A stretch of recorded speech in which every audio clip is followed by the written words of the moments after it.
Smokey. Hola, ¿Cómo estás? muy bien, ¿y tú? Estoy bien, fantástica. Soluciones, ¿cómo estás? Estoy bien. Qué bueno, estamos todos bien. Oh, it is, what is today? 16. May 16th, 2021. And welcome back to all of us. We had a little break. Was it a good break for you, Smokey? Any break to me is a very good thing. I feel replenished. Good, Yes. good, good. How about for you, Solution? I second those words of Smokey. Yeah. I feel replenished. It was fantastic. And it just came with so much movement. You know, it's like something that needed to happen because what was going to come after was going to take some, it's going to take some work. Yes. But one thing that has been very clear that I have been enjoying diving back into is the 12 universal laws. When I started reading those again and just kind of acclimating more to them, it's like this year in 2021, it was like, oh my gosh, it all just makes so much sense. And if people knew how much more powerful the unseen is than the physical, the world wouldn't be what it is now. It's like the physical is because of what happened in the mental first, in the thoughts, in the mind. So it's been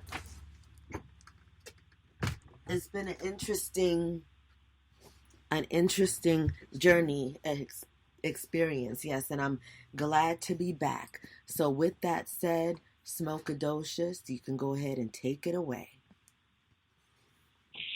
Deep breath, deep breath.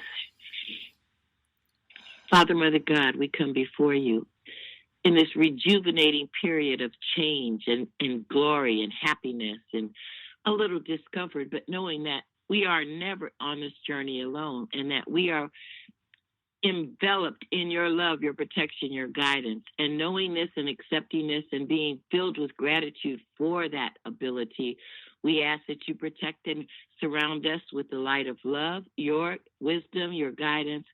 And as the message goes out, let it reach the people that is meant to reach and let them endeavor or develop and infuse themselves with the energy and wisdom and the guidance that they need in these very trying times.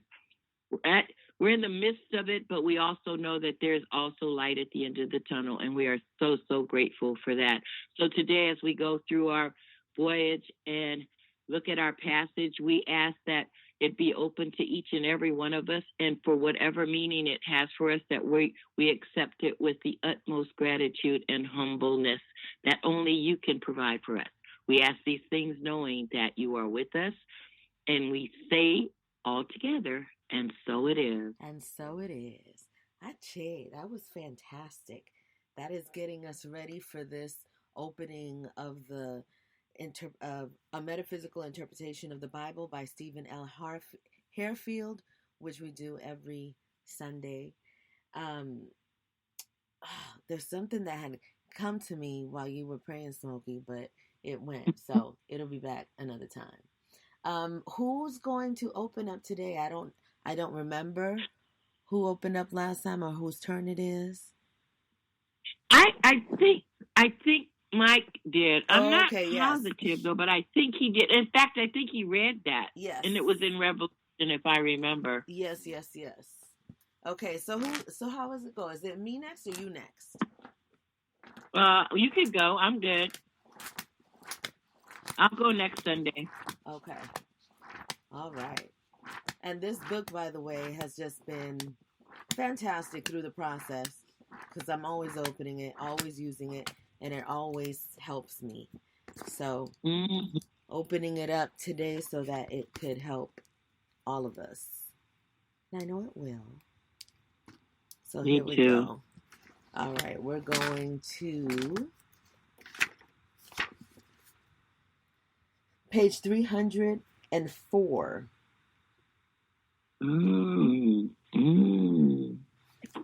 Okay. 3-0.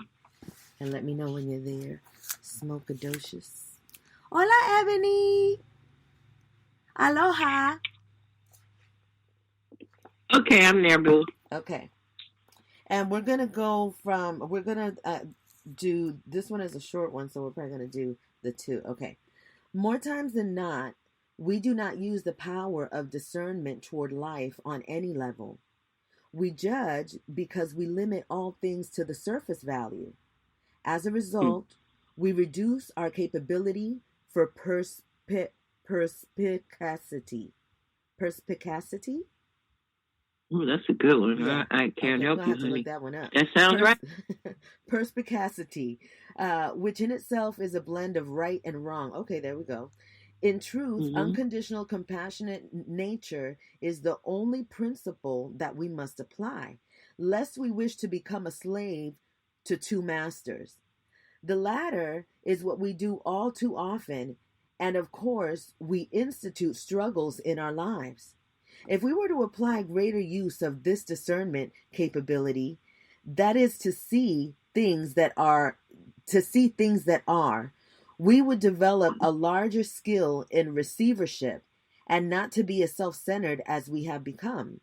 We would not necessarily have the need to be envious of others for who they are or for what they have. This suggestion is because the parable offers the above lesson in the light of metaphysics. The second law of karma tells us that we attract what we are, not what we want, as the master learned while in the Far East.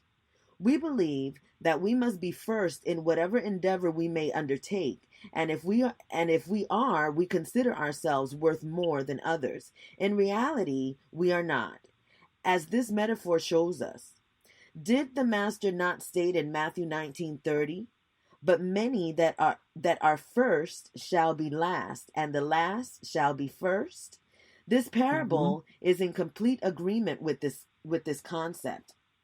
In this parable, the householder goes out at different times of the day and hires people that are just idling in the area. He does this on several occasions from morning until nearly the end of day. Regardless of the hour at which he hired these individuals, he pays them all the same wage, demonstrating that no one is better than the other for any reason. This is correct when it comes to viewing life through our spiritual nature in relation to the experience. Because of our material minds, we do not tend to allow for a sort of harmony that shows equality, and we argue. In today's world, it appears that we place our focus on form, leaving the spiritual side far behind, and tend to use it for the sake of convenience. This blinds us to equality.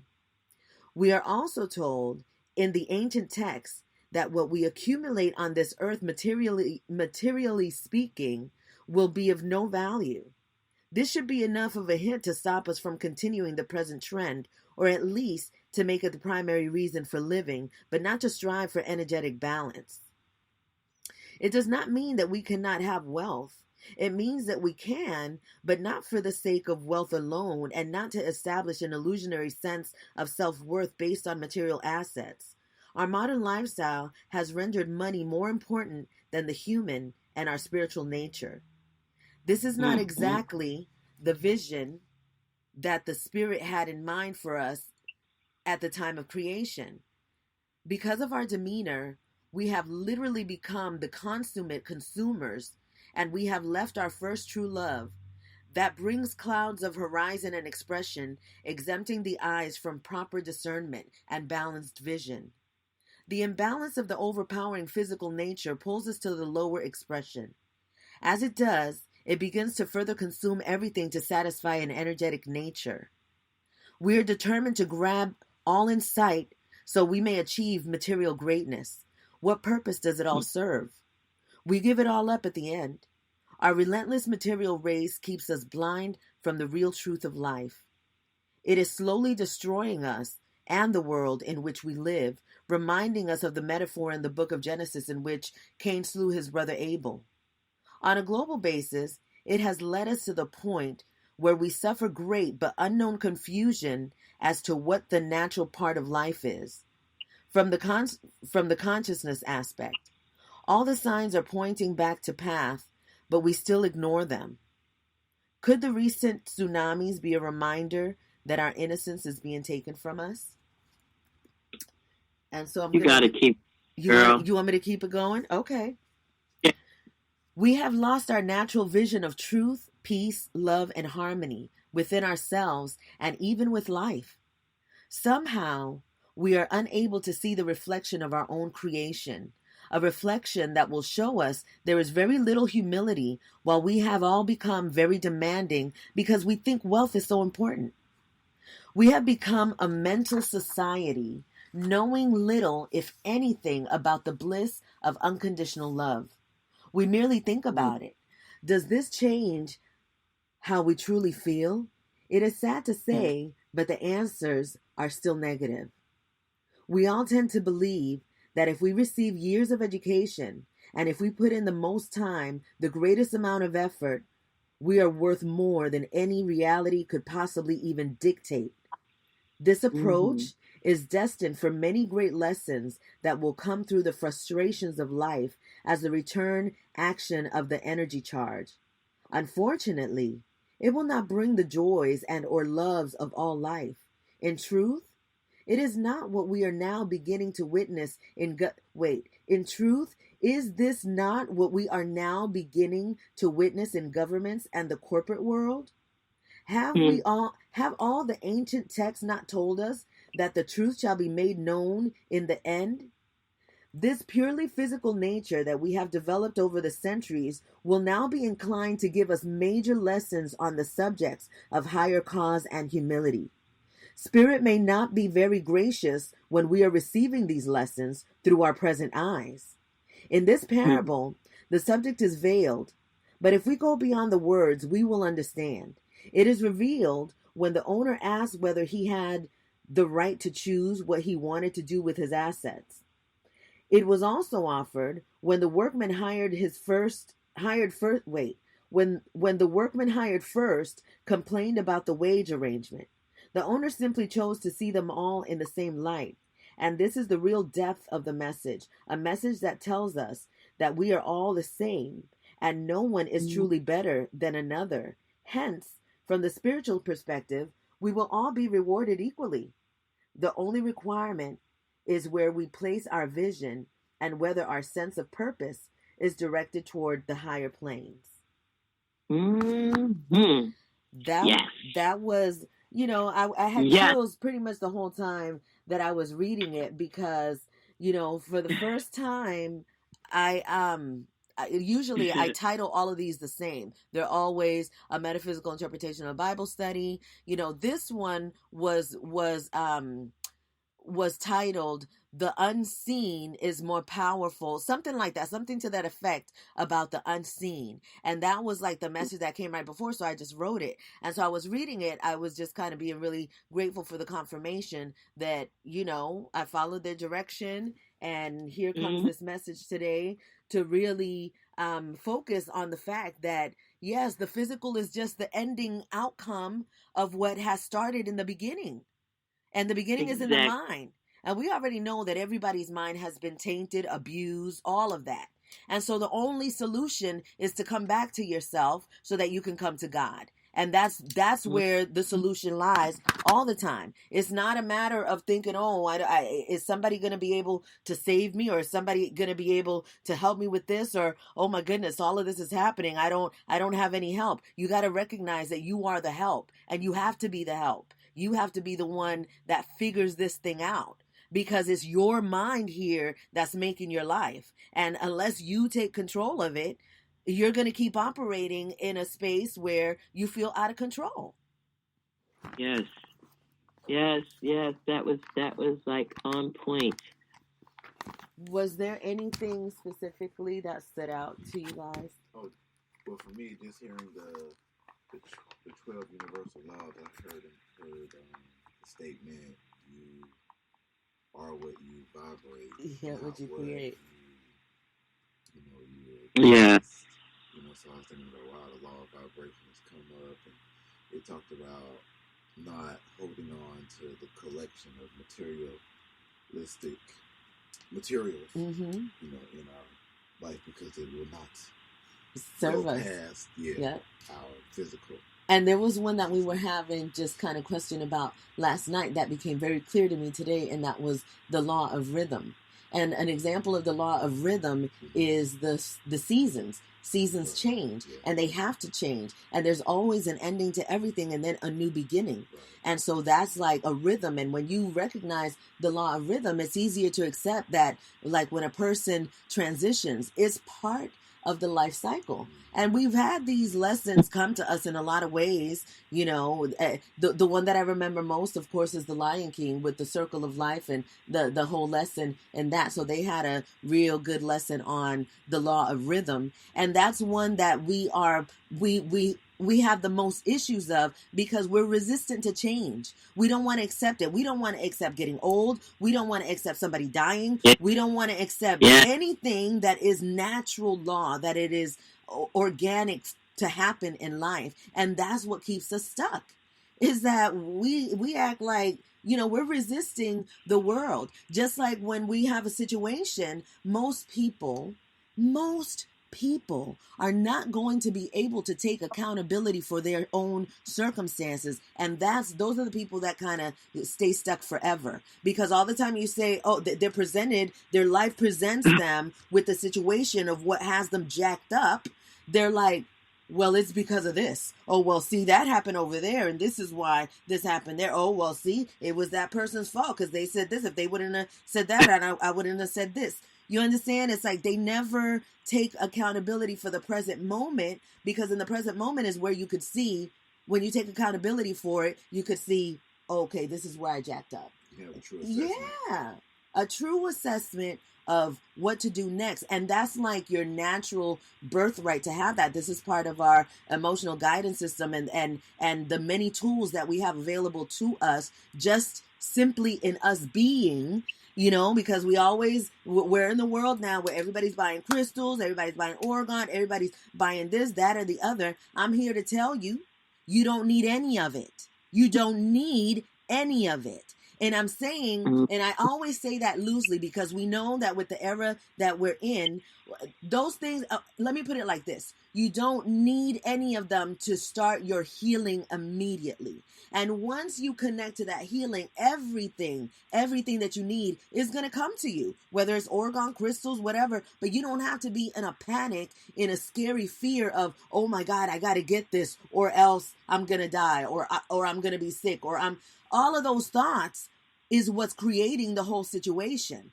So if you step out of all of that and in the moment you say, I have everything that I need right now and everything that I want and desire always comes my way, you know that that's the truth, because that's the key. You better know it. You better know that that's the truth. And then you just allow for everything to happen. And I guarantee you 100% it works. It has worked in my life. It has worked in my life consistently with me consciously knowing it for the last 13 years of my life. So yeah, this is something that I absolutely know that works. We're in the midst now of, we went and got our son. What's next? We know we got him, and we know that it's going to be for his highest good. And there's challenges along the way, of course, because we're learning that the help that he has, and we already know this is the way the system is, but the help that he has is only available to him if he is on drugs. But see, all of that is going to be transformed and remedied, and we're not worried about it. We're just seeing this is the information that's coming in. And so now we have to act accordingly. And here's how we act accordingly. Stay true to our nature. Stay true to what we're being guided to do. Stay calm, give ourselves compassion, and know that everything that is happening is for our highest. And it is a struggle because you have to continuously remind yourself of this truth.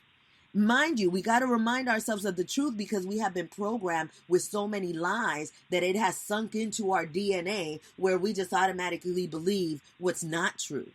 So now that's changing, and we have to do the work to change it. And doing the work is doing your spiritual work. You know, the things that nobody sees you doing, that nobody knows about when you're, sitting here in your meditation and in your prayer. That's the work. That's the work that we have to do. Mm-hmm. That's all I have to say about that, Smokey.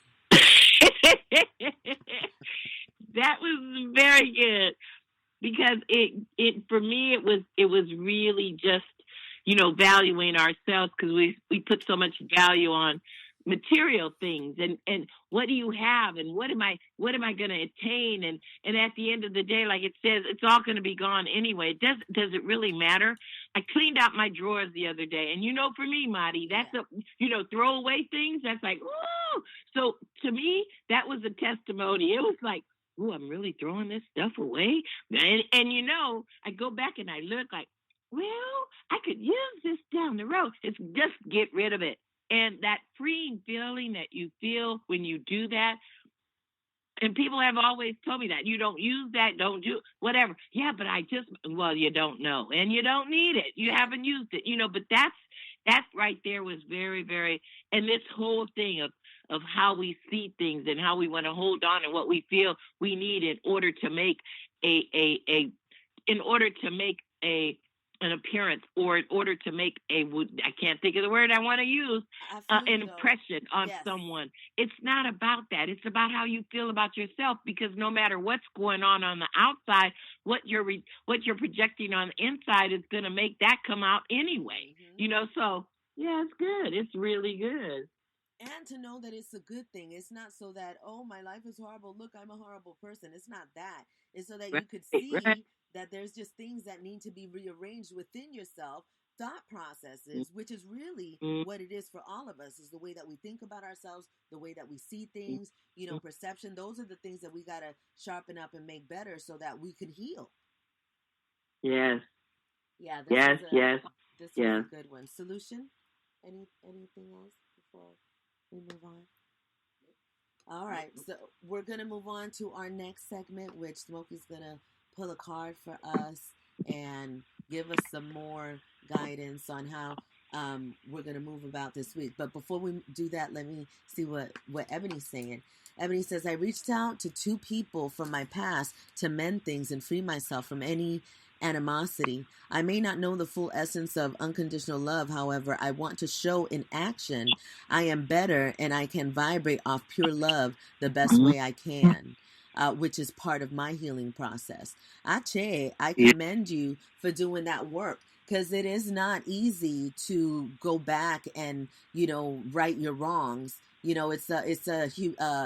takes a lot of humility, so ache on that. Yeah, that's excellent. That's a great step in the right direction. Okay.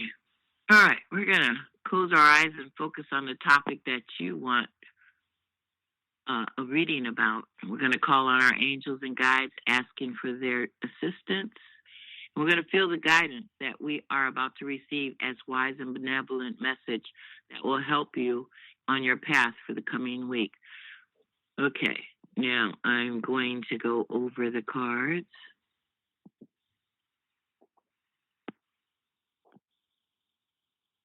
Oh, that one just popped up. Wow. Oh, my favorite word, synchronicities. Is that right? Yes. Yes. Okay. I don't know. Let me flip this. Why isn't it flipping? Okay. Synchronicities. Allow the magic to unfold as synchronistic events lead you in a new direction. Synchronistic events are all around you now. This card comes to you today to assure you that all of the coincidences that are happening to you are no accident. This is creation in action. Pay special attention to all of the details in your life at this time. It does not matter how insignificant something happens. It is not by chance. It is divine design. Things are shifting and moving for you in the most amazing ways. Just when you need to know something, someone shows up with the answer. Just when you decide you want a new job, someone offers you an interview. Just when you decide you want to meet more people, someone sends you an invite to a social gathering. Synchronicities happen as if by magic. Pay attention to the small synchronicities in your life as well. This is the universe showing you the way. If you notice small synchronicities often in your day, it is to tell you that this is the light, this is the right path. As you follow this path, the synchronicities will unfold even more and produce magical events that lead you in an entirely new direction. Nothing is by chance, everything is happening for a reason. This is a gift from God and the universe, and you are being asked to trust it. This card depicts the energy related to our question, and that goes out to everybody that's listening now or in the future. So that was a good one. That was as usual. Excellent one. I felt that one all day because I'm in that process of trusting and fully trusting. Yes. So it's like yeah, and I know that what I like about the card pulls too is that it does apply to everyone. This is just such a powerful force of what energy is and what our minds are in it. And when we really start to trust that force beyond the physical, it changes your life. It really absolutely does. That was great. Yes. Solution. Synchronicity. Yes. Lots of synchronicities have been happening. I mean, they've been happening so much and they continue to happen. So yes, I'm definitely absolutely paying attention. Yeah, I would say we definitely in that phase of existence. Mm-hmm. Yes. Yep. We stepped. Yeah. When I started reading that, I thought about all the things that we've talked about that you've experienced in this last week. So that was just. I mean, it's always right on time, but some of these cards just like hit you in a good way. Man, yes, that's what I'm talking about. So. Yeah, it just confirms what you already know. Yes. And you know this. I mean, you guys have been through, since I met you, that the challenges and the directions you've been in, to me, is very magical anyway. And it's like, I don't know, some days it's like, woo, how'd you do that? But you always seem to land on your feet, and that we are all so grateful for. Ache. I had to say, when we had a meeting with a facility here in the community, and it was so interesting because Lucas was sitting there. He had his glasses on, his shades on. He had his organ. He has his legs crossed, and he had his legs crossed, and he says, "I could cross my legs like this, right, Mom?" I said, "Yes, you can." Because it's like usually the typical way the ladies cross their legs, and so then he's sitting like that, and then they're talking to him, and they're asking him, who about his environment and who he wants to live with and things like that. And he just says, I want to live like a millionaire. And I don't think he said, I want to live. He says, I'm going to live like a millionaire. And I was like, absolutely. I can, it's like, how could you say, oh, that's crazy, or no, you're not? You know what I'm saying? And I'm just I'm right there with him. I'm like, yes, sir. That's the truth. So, all of this and everything that has been appearing has just been so much confirmation for this and for trusting that, and, just really allowing for the things to happen and to stay in my prayer and meditation and stay in my joy and love and happiness and high vibration, because it's needed. So, this was a great one, and I appreciate you all being here. Ebony, thank you so much for showing up today. And I know that Kyla's on the road, so I cheer to her. She driving to the heat. I ain't gonna say where she's going because it's nobody's business. Go ahead, road warrior.